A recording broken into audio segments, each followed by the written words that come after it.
Stonehenge Apocalypse is a made-for-TV science fiction movie that aired in the year 2010. I do remember watching this movie on the Syfy channel when it first aired, and then somehow it was just immediately erased from my memory. The other day I was doing dishes and just something inside my brain said, hey, do you remember that movie with Misha Collins where he had to stop Stonehenge from exploding or something? Why hand washing a non-stick frying pan triggered that memory? I have no idea, but I'm glad it did, because this movie is a rare treasure. It is fundamentally awful on every single level, and I love it so much. It's almost like someone who was in this movie or who worked on this movie made a wish that this movie would just be completely erased, and their wish was granted, but only for 12 years. And I just so happened to be doing dishes at the exact moment that the spell ran out. The movie starts with Misha Collins' character, Dr. Jacob Glasser, basically giving a short narration over shots of things like a picture of Bigfoot, this article with the word calendar misspelled, and various shots of Stonehenge. Also, if you're confused by this video title, Misha Collins is well known for playing the character of Castiel on the CW show Supernatural. I'll just...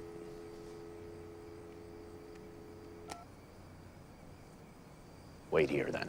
Our first shot of Jacob shows him wearing this ring on a chain around his neck. And he is wearing this ring the entire movie. We'll come back to that. Then it cuts to a bunch of archaeologists excavating something that's covered in Egyptian hieroglyphics. Turns out it's a door, and this guy has the secret key. And the door is magnetic. Weird detail, the little briefcase containing the key is handcuffed to that guy's wrist. Once he uses the key, the door shines very bright, and he shields his eyes like this. It's very ineffective. Cut to a group doing a tour of Stonehenge. And a lot of the stones look like CGI, and I don't know if they just didn't bother to make fake stones, or if they did make fake stones, but they looked very, very bad. Listen, sidebar rant. This scene makes me just a little bit bitter, because this is exactly what Americans think touring Stonehenge is like. Well, before the inevitable destruction, but we didn't get to that part yet. But it's not. It's not this thing where you go at sunrise and it's majestic and there's a fine mist settled across the hill and you're fairly isolated and you get to walk amongst the stones. No, it is not that. You're basically driving just along this road, and then you get to a point where you see it off the side of the road, kind of up a hill. You're like, oh yeah, there it is, there's Stonehenge. And you just pull over and you go into this visitor center that's right there, and you pay for your ticket. And I think there's a turnstile, and you go through the turnstile and you kind of just walk a little bit with a bunch of other tourists, and you are kept very far back from Stonehenge behind this little rope, and you just kind of look at it off in the distance and are like, yep, it's a henge. Unless you're rich. If you're rich, you can pay for the special tour that will take you right up to the stones at a non-crowded time of day, and so therefore, all the people you see in this scene must be very rich. Anyway, the rich tourists are startled by an earthquake, and then the altar stone begins to glow and Stonehenge begins to move. The rich tourists are scared, but ultimately useless, and then they die.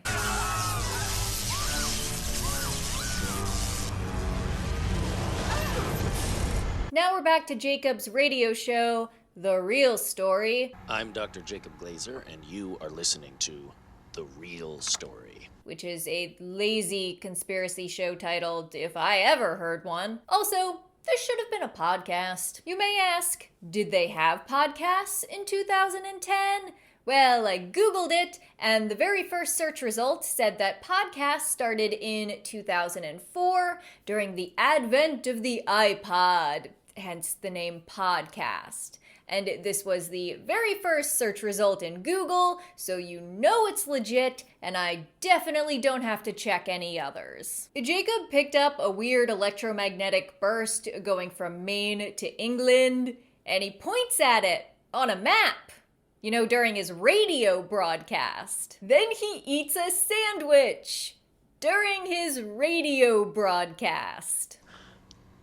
Something's rotten in Denmark, my friends. His first caller calls him a crackpot and feels the need to passionately defend NASA without ever actually saying the name NASA. What's on your mind, caller? I want to know why crackpots like you pick on the space agency, accusing them of lies and deception. First of all, buddy, I never said they found aliens on the moon. It was a robot head. They showed us the so-called robot head in the intro. The next caller tells him that Stonehenge moved. Yo, Jacob, I think Stonehenge moved. Really? Where'd it go, Pittsburgh? But even that's too much of a crackpot theory for the crackpot. Where does the word crackpot come from? Is that a drug reference? But the third caller confirms it. What's on your mind? That caller was right. The sounds that Stonehenge moved. So just get me out of my own house. To go to the local middle school. I've never seen anything like it. What are these accents? And how does this guy have so many callers? Heard some tourists got killed. Figured you'd know the truth. Not yet. Rest assured, I will get the real story. One guy says Stonehenge moved. Pfft, that's crazy talk. But two guys say that Stonehenge moved? Well, that's double the number of guys. So now Jacob is invested. I'm gonna sign off for a minute. And then he just signs off in the middle of his own radio show to look at these very legitimate seeming websites. I wonder if they were also the first search results on Google. He packs exactly one bag for his international trip. Seems to be all equipment, no sign of clothes or toiletries. His personal hygiene must be severely lacking. Jacob's been trying to call his old friend Joseph, and finally Joseph calls him back. Joseph, finally, you're a hard man to reach. Hey, I'm a busy man, Jacob. What's so urgent? And of course, Joseph is the guy who didn't know how to shield his eyes from earlier. Misha goes for a long time without blinking. This is real. Stonehenge is under some sort of a secret quarantine. Then why aren't you on a plane for England right now? What do you think I'm doing? And then this guy goes for a long time without blinking. I found something, Jacob. Something big. Joseph. Joseph is playing coy about what he knows, and Jacob's like, I found something big! Stonehenge moved! Come join me! And Joseph's like, well, I found something even bigger, but I'm not gonna tell you what it is. Joseph cryptically tells Jacob that this may be his last chance to visit Stonehenge, and then hangs up. Oh my god, you can tell how old I am by the fact that, like, that's my gesture for hanging up. It's not like that. The military has set up at a primary school about 2 miles west of Stonehenge. There we meet Torri Higginson's Dr. Casey Leeds. She's here, sir. Dr. Leeds. John. And again, if the video title was confusing, Torri Higginson played Dr. Elizabeth Weir on Stargate SG-1 and Stargate Atlantis. It's been hard to collect reliable data. The entire site is awash with heavy interference. No, I don't know what the deal is with the accent she's doing. It drops in and out throughout the movie. We also meet Dr. John Truesdale, played by Peter Wingfield. They're scientists trying to figure out what's happening with science. They talk about a bunch of science stuff. But we did just find something else abnormal.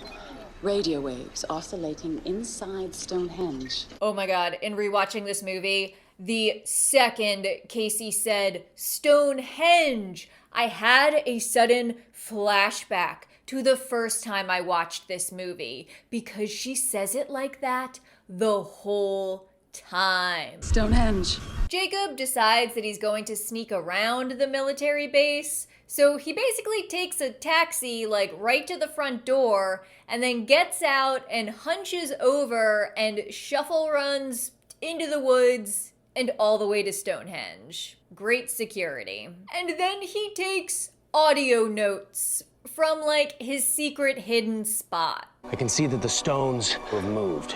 And the big question is how and why the government is quarantining the area. He also measures the electromagnetic fields and finds out that they are very high, which I googled and is actually like kind of dangerous. That's why the real scientists are in hazmat suits. Oh no, EM levels are spiking! So he runs even closer to tell the scientists, who presumably have the same equipment but just aren't looking at it. Hey! Get out of there! You're in danger! Stonehenge basically starts charging for another, like, pulse for another movement, like at the beginning of the movie, but these people decide to make a break for it. Except for this one guy who dies. Jacob also shields his eyes like this. I guess that's why they're friends. Meanwhile, at the Yucatan Pyramid,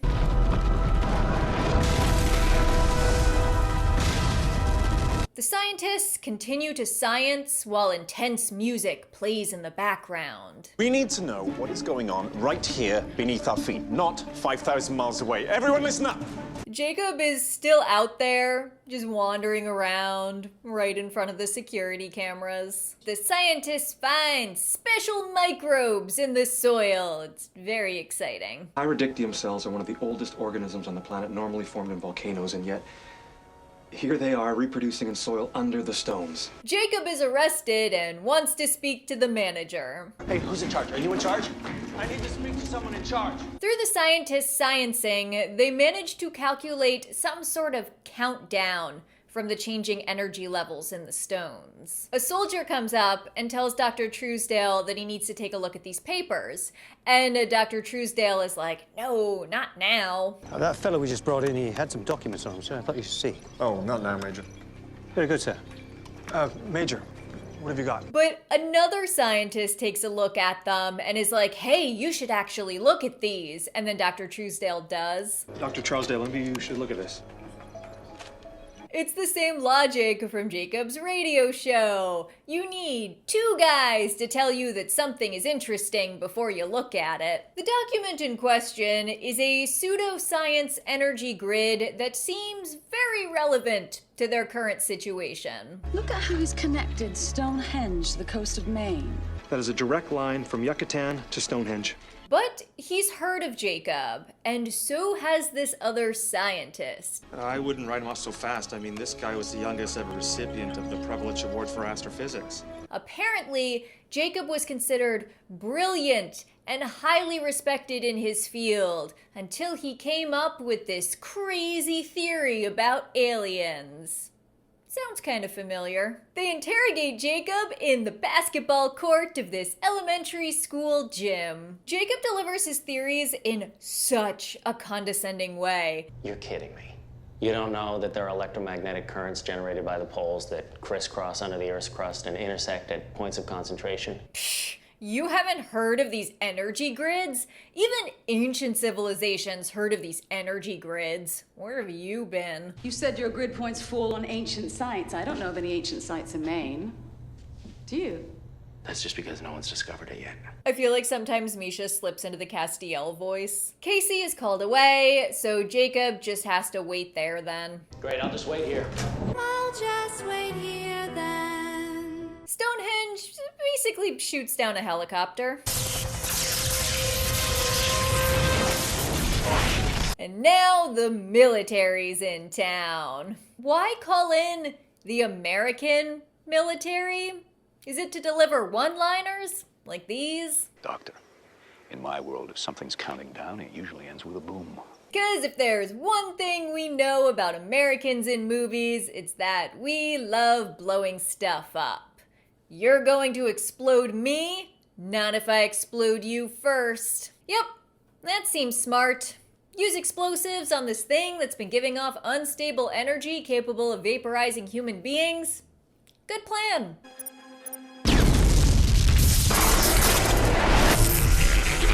surprise, surprise, it doesn't work. Stonehenge basically just shakes it off. Joseph finds the chamber that he was looking for. At least I assume this is it from the triumphant music in the background. It's the prophecy.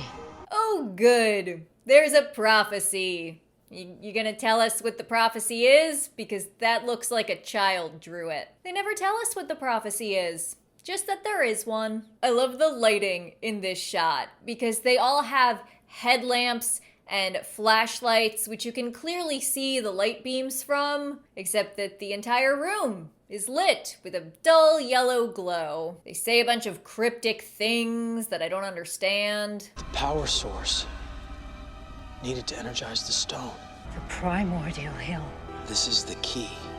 Since the Stonehenge scientists are all out of ideas, they finally decide to call in Jacob. And this scientist guy, who probably has a name, I don't know, just kind of fanboys over him a little bit.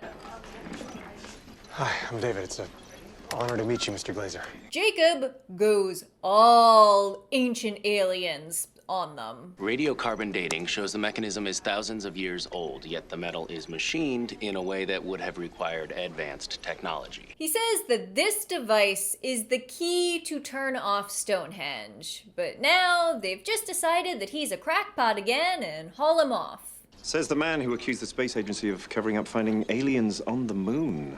I never said they found aliens on the moon. It was a robot head. Stonehenge powers up again, and another pyramid explodes!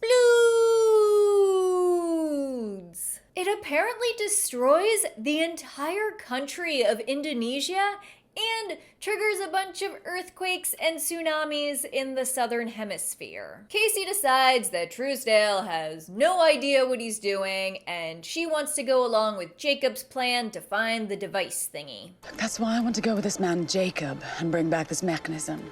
What, you having a laugh? He's the only person here with any semblance of an answer to what's actually happening. Jacob uses some really random expressions in this movie. Tally-ho. That does sound like a picture hung crooked. Top of the morning, fellas. On the ride, Casey tells Jacob about the explosions and about the bacteria in the soil, and Jacob makes the insane yet accurate leap that the Earth is being terraformed. What was the bacteria growing in the soil? Pyrodictium. Pyrodictium? Are you sure? Yes. Why? I think the planet's being terraformed. The other scientists are still doing science things, but like it literally doesn't even matter. They're just making Stonehenge mad at this point. Jacob and Casey go to the ugliest museum in the world to look for the device. Like, it looks as if a high school stage production tried to recreate a museum. But then Joseph's crew shows up, and what are clearly many priceless artifacts get destroyed in the gunfight. Jacob grabs the device, and then he grabs Casey, and the two of them run outside, except they don't escape. Jacob just shoves Casey in a van and is like, hide here. Hide here. No! Just hide in here. Wait until me or Peteman get back. Stay low.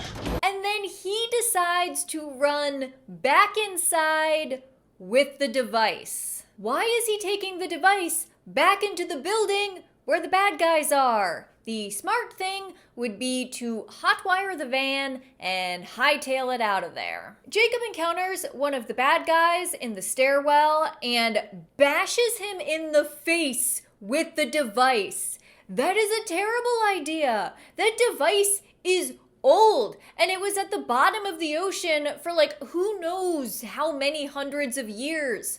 What if you break it? Joseph does his big villain reveal. Hello, my friend. Joseph. What are you doing? I'm doing what's become necessary to survive. Seems like he chose to be a Bond-style villain because then he explains his whole plan. That mechanism is an electromagnetic key that can energize the ancient sanctuary that will provide shelter from the apocalypse. I had assumed that Joseph had triggered the Stonehenge apocalypse by going inside that secret main pyramid. but it's not really clear if he did it intentionally. Like, if he knew that going in that pyramid would trigger the Stonehenge apocalypse and, like, that's why he did it, or if he did it by accident, like if his ancient texts said that the Stonehenge apocalypse was a thing that was coming or a thing that could happen, and he just went to that pyramid looking for some sort of sanctuary. Jacob, mankind does not deserve to be saved. Like, there's a difference to me, a small difference, but still a difference, between intentionally triggering the apocalypse and, like, accidentally triggering the apocalypse and saying, oh well. Joseph wants Jacob to join him. You want me to come live with you and a bunch of lunatics in a pyramid? But Jacob says no. I think I'm gonna stick with this old, dirty, stinky world. Don't roll away, please. Just the way it is. This script is very weird. I feel like using the word stinky here just kind of lowers the dramatic effect. Anyway, Jacob gets hit in the head and they take the device, so it doesn't matter. Casey apparently waited outside by the van all night. Like, even after the bad guys left, she still did not try to go back inside the unlocked door to this museum. Also, Jacob says that there's a rat at Stonehenge, because apparently Joseph had no idea where this device was, and Jacob is the one who figured it out, so someone at Stonehenge must have told Joseph. Well, how can you make such an accusation? You think someone there is a spy? For whom? Why? Joseph, he knew that I was the one that made the connection to the mechanism. Who's Joseph? Which is stupid, because if Joseph engineered this whole thing, if he found the pyramid, if he got the secret key to open the door, you think he would have realized that he also needed this thing to power the sanctuary. Unless he did know, and was just like, yeah, I'll figure that out later. Jacob and Casey decide to go after Joseph to his secret main pyramid. Stonehenge powers up again, and this time the Great Pyramids of Giza explode! And now the scientists decide to take the pseudoscience energy grid seriously. You need to send emergency alerts to every coordinate that has a pyramid. These areas need to be evacuated right away. And you should get authorization for a nuclear strike on Stonehenge. And they decide to nuke Stonehenge. How does that seem like a good idea? If exploding something doesn't work, let's try more powerful explosives. Jacob points out that the volcanic ash from these explosions will soon begin blocking out the sun. It won't be long before volcanic ash starts blocking out the sun. Like, at this point, even if they manage to stop the Stonehenge apocalypse, things still don't look great for planet Earth. Like, I've seen the series finale of Dinosaurs. A large part of this movie is characters explaining to other characters what happened during scenes they weren't in. Only volcanic eruptions occurred at pyramid sites. That proves everything Jacob's been saying. What does? They've confirmed all volcanic eruptions have occurred on pyramid sites. When I was watching this, I was like, hey, is that the guy who played young General Hammond in that one episode of Stargate SG-1? And I have since checked, and yes, it is. How did you know? There's a scene of Joseph, whose expedition has now changed to look very much like a cult. Just kind of looking at the device while he holds it up, and it's just shot very weird.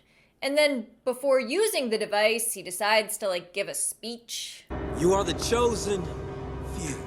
Which gives our heroes time to drive around like this, trying to follow the electromagnetic radiation in order to locate the pyramid. Joseph's just, like, slowly lowering the device. All that driving around ended up not mattering at all, because once Joseph places the device on the altar, the entire secret pyramid rises up out of the earth. The guy who played young General Hammond on that one episode of SG-1 reacts like this. Holy crap! Joseph is triumphant and holds his arms up like this for a while. The secret pyramid is really neat looking. It's written that during creation it would rise out of the chaos. It's written where? The American military is still planning to go forward with nuking Stonehenge, so everyone is working on evacuating, even though the guy who told them to nuke Stonehenge is now saying, hey, maybe we shouldn't do that. I have to be honest, nuking Stonehenge, there's a chance it may backfire on us. But the general tells him no backsies. The brightest minds in this world have reviewed your proposal, and they think it's a good idea, so I'm going with your first instinct. They explode open the door to the pyramid.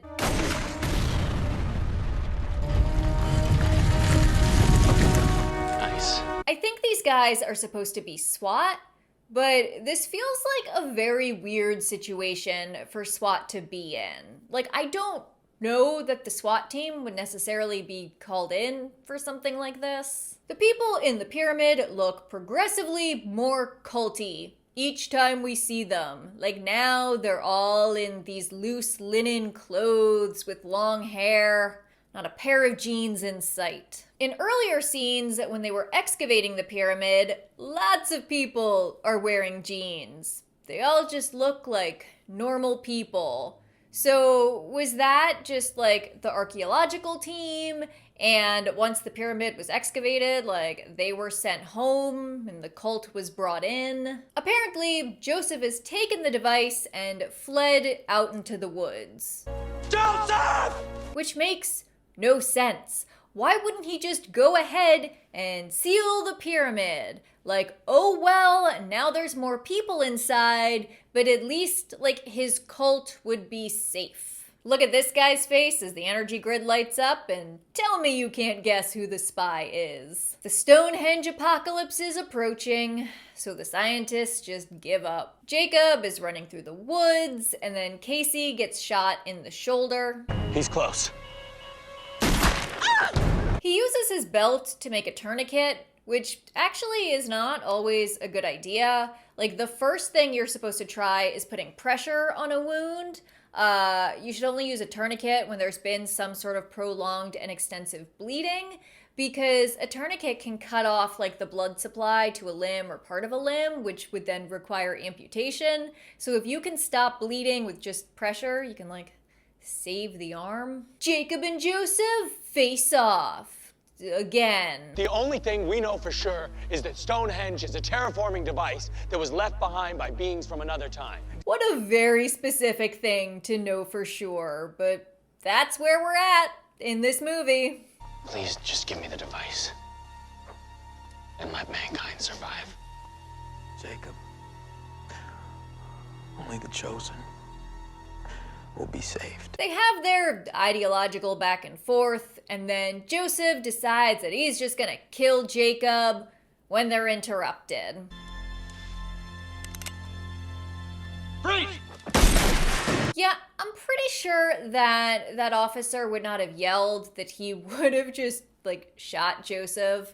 But then if that had happened, we wouldn't have gotten this like dramatic struggle for the gun where their faces get real close. They do that thing where we hear a gunshot off screen, followed by the sound of a body hitting the ground, and why do I know what that sounds like?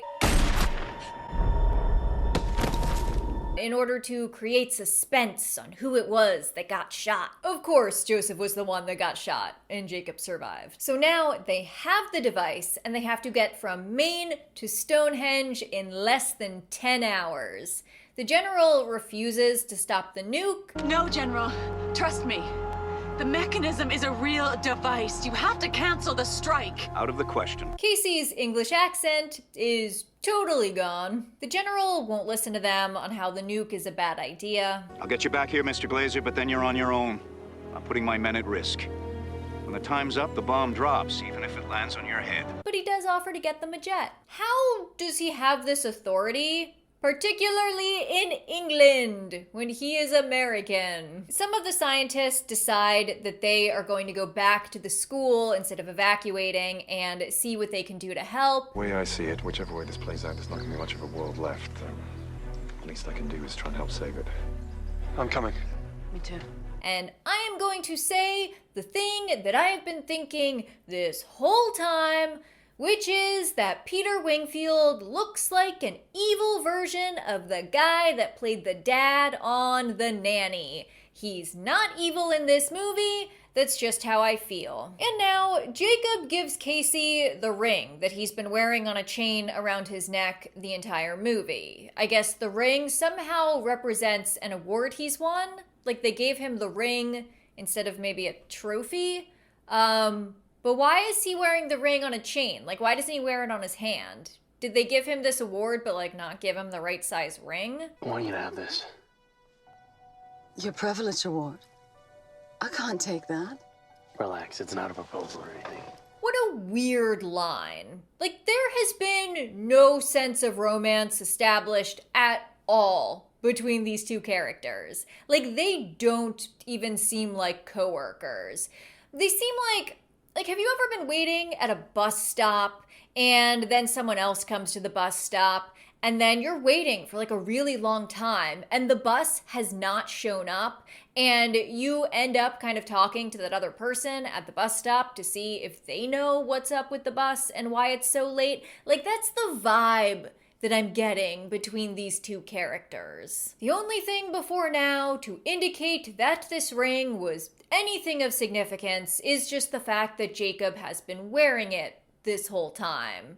No one's asked about it, he's never talked about it, but somehow it is now an item of significance given in a gesture that makes no sense. Since Casey was shot, Jacob goes back to England alone. The scientists are back at school watching the news. As we stand on the brink of a veritable Stonehenge apocalypse. Oh, name drop of the movie. Joseph Lachem's colleagues once laughed at him when he said the planet had been terraformed into a habitable world by other beings. So now this scientist starts to reveal that he knows about Joseph and that the prophecy is coming true and that seems to be a good thing. What do you know about Joseph Lachem? I know his prophecies come true. They realize that he was the spy. You tipped off those murderers. My brothers aren't murderers, John. And then John says the harshest thing he can think of. You are not a scientist. But this guy has a gun and a complete shift in personality. Your prophet, he's dead. Yes. And now it's up to me to see this through. I will kill Jacob Glazer the moment he arrives. He says that this is necessary for the human race, and that even though Joseph is dead, he's going to fulfill his mission by killing Jacob the moment he arrives. But like, dude, if Jacob has the device, that means that the sanctuary is not powered. That means that all of humanity is going to be destroyed.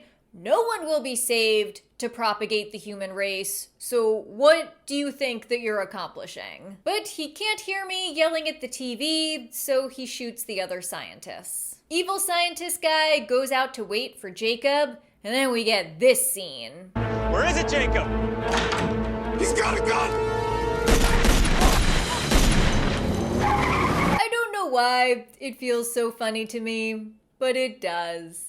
And then evil scientist guy starts to chase after Jacob's Jeep, and the scene is made even better by the knowledge that now, in this moment, the evil scientist is wearing shorts. Long sleeve button-down shirt, sweater vest, shorts. They have a Jeep chase, but Jacob makes it to Stonehenge before getting shot in the leg. There's 1 minute left. The plane with the nuke is getting closer, and we have an actual ticking clock that appears on the screen. Evil scientist guy does that thing where he steps on Jacob's hand as he's reaching for the device. Except evil scientist guy is wearing shorts and sneakers with white ankle socks, so I can't take him seriously. Rather than just shoot Jacob in the head, this guy decides to give a little speech in which he makes a critical error.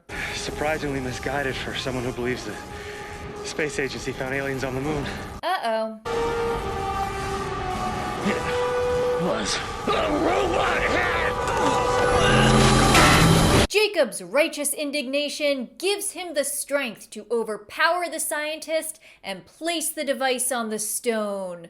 The ensuing energy blast neutralizes the nuke because science. Now Stonehenge is deactivated. Reports from around the world indicate that volcanic eruptions and tremors have stopped. Yay! Climatologists say it will take years for ash to clear from the atmosphere. We see Casey in the hospital reading a bunch of newspapers. The headline on this one says, "Death toll too high to count." Yikes. I guess she's looking for news about Jacob and not finding anything until she reads this one magazine, which I'm assuming is supposed to be a fringe publication, and she finds an article suggesting that Jacob has died, sacrificing his life to save the planet. But it seems like the public kind of knew that Stonehenge was at the center of all of this. So why did the government cover it up completely? Like, why didn't Jacob get the credit? Like, even if you're not going to say exactly what happened and be like, hey, we tried to nuke Stonehenge, like, at least tell some modified version of the story that still acknowledges his heroism. It's kind of a dick move just to like erase him completely, not even give him a real obituary. I paused the screen on the article and I tried to like read some of the lines from it.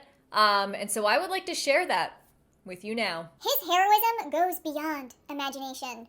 Birds sing, children play, and fish swim, thanks to this man. Lashem was a real nutcase. He had a small following of, I think the word here is moderately attractive women and very odd-looking men.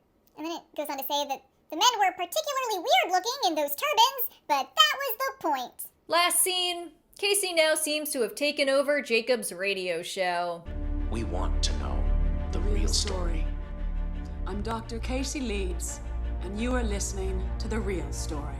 An overlap in their voiceovers, just in case it wasn't obvious. But we don't actually see her in the recording studio, which makes me wonder if this scene was kind of just like tacked on at the last minute. The implication is that she wants to give up her career and dedicate her life to continuing the work of this conspiracy theorist who she knew for about a day.